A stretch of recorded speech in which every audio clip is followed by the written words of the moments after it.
اب سڑان بہت آ گئی ہے، جس کی بدبو سے بچنا اور بچانے کی ذمہ داری بھی اس امت کے خاص اور علماء کی ذمہ داری ہے۔ اب ہم تنگ آ چکے بے ایمانی سے، ہم تنگ آ چکے ہیں ملت فروشی سے، ہم تنگ آ چکے ہیں مسلح فروشوں سے، ہم تنگ آ چکے ہیں امت فروشوں سے، ہم تنگ آ چکے ہیں ادارہ فروشوں سے، ہم تنگ آ چکے ہیں ملی جماعت کے فروشوں سے۔ میری قوم کے لوگوں میں تمہیں آواز دیتا ہوں، ہمیں اور تمہیں تو بیچ دیا، خدا کے واسطے اپنی اولادوں کو بچا لو، اپنی اولادوں کو بچا لو، اپنی نسلوں کو بچا لو۔ یقیناً اللہ تعالیٰ ان کی قبروں کو نور سے بھرے۔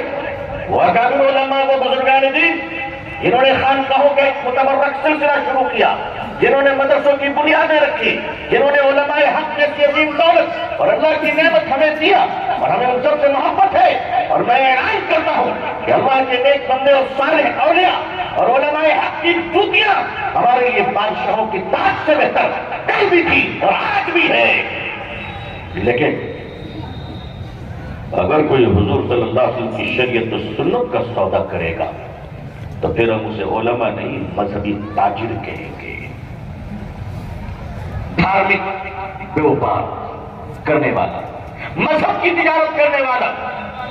عزیزان ملت، آج جو 75 سال میں ہم ڈکلائن اور زوال کی طرف اس ملک میں جا رہے ہیں، جہاں پر آپ حضرات نے بڑے پیمانے پہ غور کیا ہے، وہاں تھوڑے بہت ہم نے بھی اپنی بزرگوں کی جوتیاں سیدھی کر کچھ غور کرنے کی کوشش کی ہے کہ حالات اتنے بدتر کیوں ہو رہے ہیں، حالات اس لیے بدتر ہو رہے ہیں۔ عزیزان ملت، ہمارے اکابرین کی ایک جماعت ہے، ہمارے صلحاء کی ایک جماعت ہے، ہمارے بزرگوں کی ایک جماعت ہے، نیک علماء کی جماعت ہے، جو کہتے ہیں کہ لوگوں سچ بولو۔ حضرت تھانوی علیہ الرحمہ نے ایک موقع پر ایک شخص کو لکھا کہ آپ پر اللہ نے یہ ذمہ داری نہیں ڈالی ہے کہ آپ پوری دنیا میں بھیک مانگ کر مدرسے چلائیں، آپ سے جتنا ہو سکے اتنا کرو۔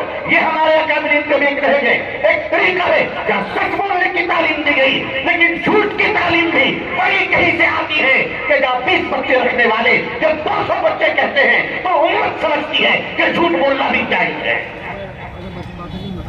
امت کو یہ ترغیب کس نے دی؟ یہ کہاں سے آ رہا ہے؟ یہ امت زوال کی طرف کیوں جا رہی ہے؟ نبی کریم صلی اللہ علیہ وسلم سے پوچھا گیا، اور میں صاف صاف آپ سے کہنا چاہتا ہوں، حضور صلی اللہ علیہ وسلم سے پوچھا گیا کہ آپ کی امت یعنی مسلمان جھوٹ بول سکتا ہے؟ توجہ فرمائیے کہ یا رسول اللہ صلی اللہ علیہ وسلم، کیا مسلمان جھوٹ بول سکتا ہے؟ میں جھوٹ کا استعمال کر رہا ہوں، بہت جانی پہچانی چیزیں ہم لوگوں کے لیے جھوٹ، کوئی اجنبی نہیں ہے، کوئی اجنبی نہیں ہے، یہ بہت جانی پہچانی چیزیں ہیں، اچھے اچھوں کی محبوب، اچھے اچھوں کا محبوب مشغلہ ہے یہ۔ معاف کیجیے گا، بعض لوگوں کا تو خاندانی کریکٹر اور فیملی آئیڈینٹی ہے۔ پوچھا گیا یا رسول اللہ صلی اللہ علیہ وسلم، کیا مسلمان جھوٹ بول سکتا ہے؟ حضور صلی اللہ علیہ وسلم نے فرمایا، جو میرا ہوگا وہ جھوٹا نہیں ہوگا۔ مجھے معاف کیجیے گا، دیندار لوگ بھی کتنا سچ بول رہے ہیں یہ تو داہنی طرف والا فرشتہ ہی بتا پائے گا، ہم پوزیشن میں نہیں ہے بتانے کے۔ کیا اس ملک میں بھارت کے اندر 3.5 لاکھ مدرسے، 5 لاکھ مسجدیں، گلی گلی تبلیغی جماعت، مجھ جیسے چھوٹے موٹے لوگوں کے جلسے، بڑے بڑے اکابرین کے نصیحت والے بعض و نصیحت، مدارس، خانقاہ، علماء، اکابرین، ان سب کے ہونے کے باوجود ہم بھارت کے مسلمانوں کو ابھی تک یہ طے نہیں کر سکے، یہ یقین نہیں دلا سکے، یہ عادت نہیں ڈال سکے کہ میری قوم کے لوگوں سوئی پہ لٹک جانا مگر جھوٹ مت بولنا۔ یہ اعظم گڑھ کا علاقہ، اللہ آپ کو نظر بد سے بچائے، ریال نے، دینار نے، رنگت نے آپ کو خوشحال بنا دیا، ماشاءاللہ بڑے مالدار بن گئے آپ، بہت اچھا، اللہ مبارک فرمائے آپ کی مالداری۔ میں تو یہ بھی دعا کرتا ہوں کہ اللہ امبانی کو آپ نے دیا، اب رحمانی کو دے دیجیے۔ ہم اللہ ہی سے مانگ رہے ہیں، کسی اور سے نہیں مانگ رہے۔ بھائی 3 آدمی تو ہو گیا، امبانی اڈانی ہو گیا، اب رحمانی کا نمبر ہے۔ اللہ کے خزانے میں کمی کون سی ہے؟ کمی کون سی ہے؟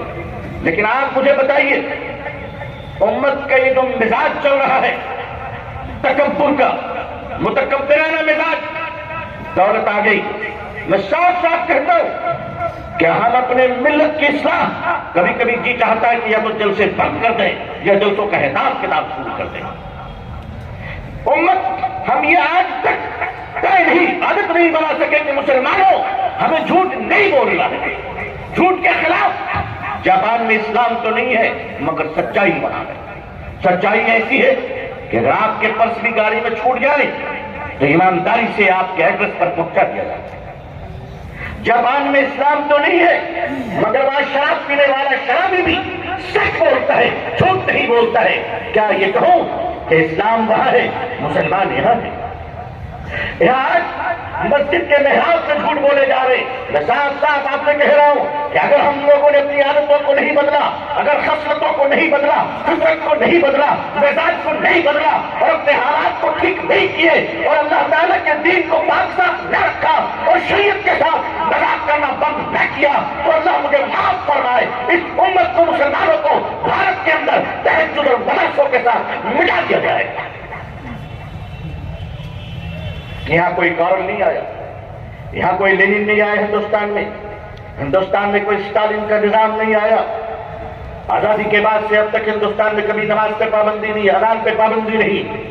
آزادی کے بعد سے کبھی مسلمانوں کو سچ بولنے پر کوئی سزا نہیں دی گئی۔ اتنی آزادی ہونے کے باوجود آخر ہم نے سچ کی دولت کو قبول نہیں کیا۔ کیوں نہیں کیا؟ اگر کوئی آدمی پوزیشن پر بیٹھ کر کوئی انصاف کرنے والا اگر قاضی ہو اور قاضی مالدار اور غریبوں کے درمیان فرق کرے، وہ انصاف اللہ کی شریعت کے ساتھ کھلواڑ کرے، تو چاہے جتنے بھی مالداروں کا محبوب نظر کیوں نہ ہو، وہ اللہ کی لعنت کا مستحق ہو۔ لوگوں ایک دوسرے کو لوٹ رہے ہو، آج اللہ نے تمہیں دولت دی ہے، مالدار ہو، بہت اچھے مکانات بنائیے۔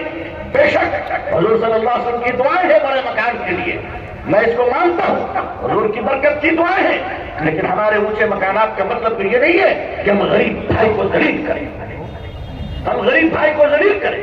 آج بات بات پر آپ کی بندوقیں نکل جاتی ہیں۔ مسلمانوں، تمہاری بندوق میں کتنی گولیاں آ گئی ہیں جو تم دولت کما کر جلاتے ہو، ملیشیا سے، سعودی عرب سے، کویت سے، دبئی سے، تم اپنے بھائی کے سینے پر کام دیتے ہو۔ تمہاری داڑھی، تمہاری ٹوپی، تمہاری نماز، تمہاری غیرت، تو سب کہاں چلی جاتی ہے؟ کہاں چلی جاتی ہے جب تم قتل عام کرتے ہو اور کہتے ہو ہم پر ظالم کو مسلط کر دیا گیا؟ ارے نہیں، پہلے تم ظالم بنے ہو، اس کے بعد اللہ نے تم پر علاج کو مسلط کیا۔ آج گھر گھر کے ہمارے یہ حالات ہیں، ہم نے کبھی اس پر توجہ نہیں دی، ہمیں کبھی حق بولنے کی ضرورت نہیں ہوئی۔ کیا یہ ہم اپنے محلے سے کام کو شروع کریں؟ ہندوستانی مسلمانوں، آل انڈیا لیول پر کوئی کام نہیں ہو پائے گا۔ کام کوئی ایسا چراغ نہیں ہے جسے تم دلی میں جلاؤ گے اور پورا ہندوستان روشن ہو جائے گا۔ یہ صرف سورج ہے جو اللہ نے دنیا کے لیے بنایا ہے۔